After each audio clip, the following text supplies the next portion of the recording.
ये है वक्त मीडिया। सलाम आदाब, मैं हूं आपका दोस्त, आपका होस्ट शफीक खान वक्त मीडिया से। हमी को कातिल कहेगी दुनिया, हमारा ही कत्ले आम होगा। हमी को कातिल कहेगी दुनिया, हमारा ही कत्ले आम होगा। हमी कुएं खोदते फिरेंगे, हमी पे पानी हराम होगा। दोस्तों, किसी शायर ने ये शेर तब कहा जब मुसलमानों से उनकी वफादारी का सबूत मांगा गया, जब मुसलमानों से यह कहा गया कि तुम पाकिस्तान चले जाओ। दोस्तों, जो लोग इस तरह की बात करते हैं शायद वो इतिहास पढ़ते नहीं हैं या उन्हें वो पढ़ाया जाता है जो बहुत कम है।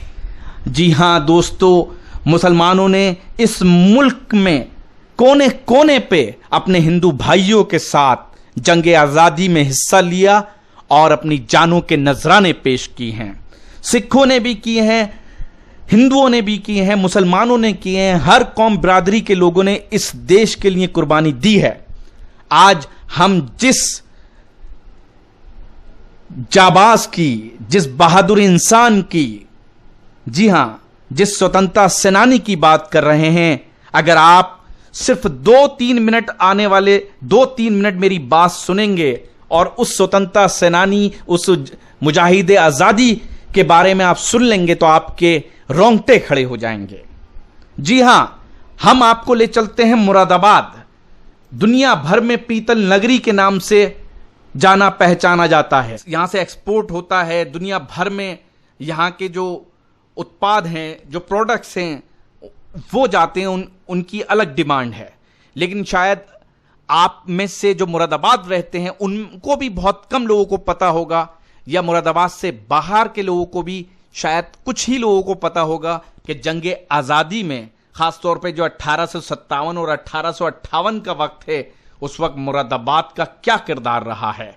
मुरादाबाद के हिंदू मुसलमानों ने किस तरह से कुर्बानी दी है, और 1857 के मुरादाबाद के नायक जो थे वो थे नवाब मज्जू खां।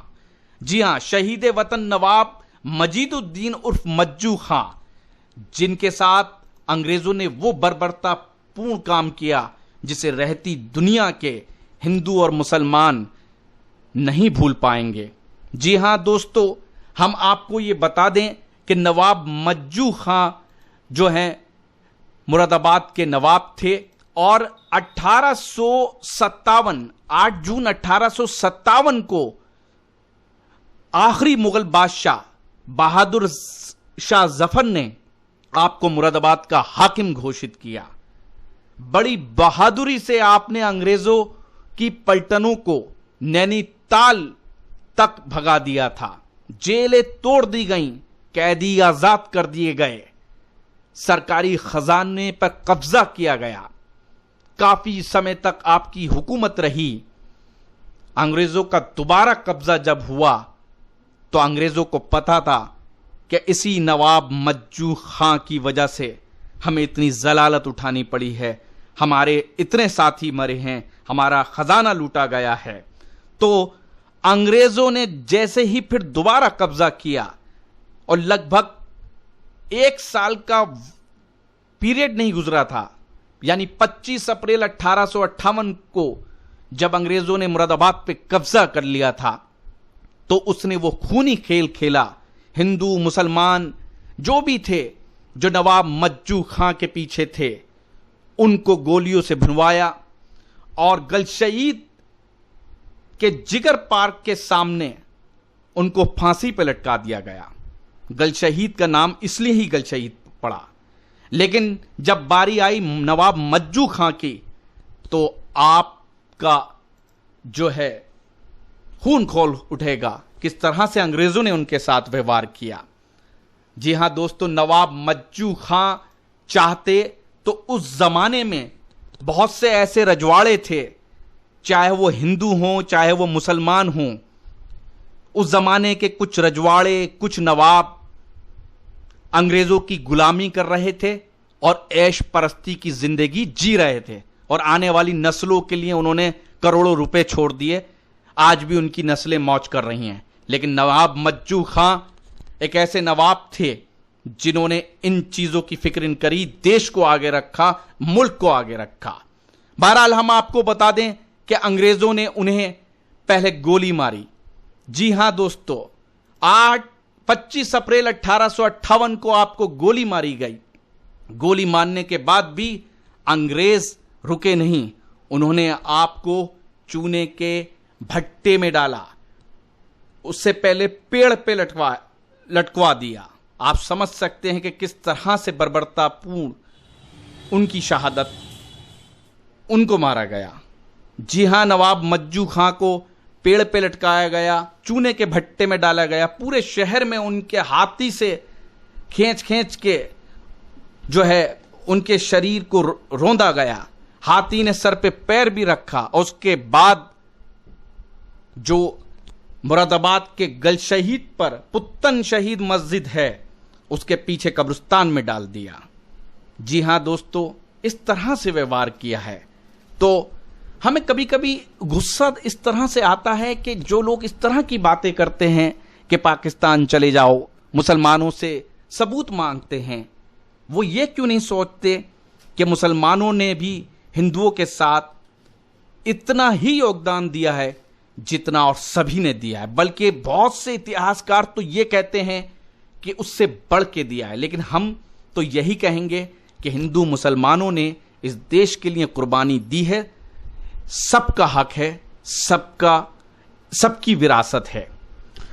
दोस्तों, आपको यह भी बताता चलूं कि मुरादाबाद की एक बड़ी शख्सियत जो इस दुनिया में नहीं रही, जी हां, आप सब जानते हैं, गलशहीद चौराहे के पास उनका घर है। जावेद रशीद आमिर एडवोकेट साहब शायर थे, लेखक थे। मैं मुरादाबाद हूँ नाम की एक किताब लिखी जो मुरादाबाद की हिस्ट्री को बताती है।